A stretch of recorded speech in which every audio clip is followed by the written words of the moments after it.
Let's explore the event loop in Node.js.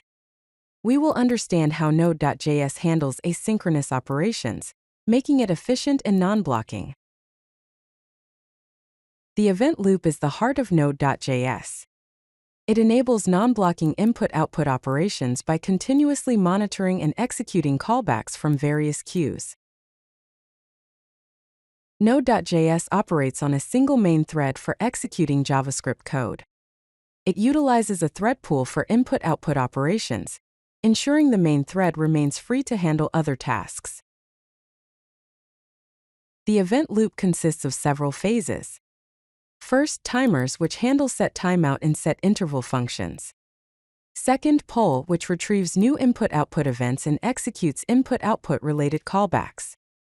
Third, check, which executes set immediate callbacks. Here's a simple example to illustrate the event loop in action. First, console.log start is executed.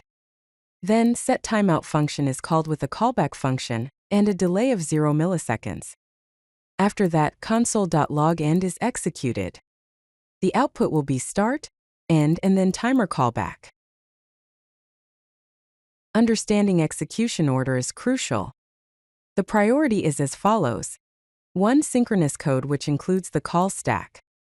2. Microtasks, which includes promises and process.nextTick. 3. Macrotasks, which includes set timeout, set immediate, and input-output operations. Let's look at a code example. First, console.log1 is executed. Second, set timeout is called with a callback and delay of 0. Third, a promise is resolved, which then executes console.log3. Fourth, console.log4 is executed. The output of this will be 1 for 3 and then 2. Here are the key takeaways from this discussion. 1. The event loop enables non-blocking asynchronous operations, crucial for Node.js efficiency. 2. The execution priority is synchronous code, then microtasks, and finally macrotasks.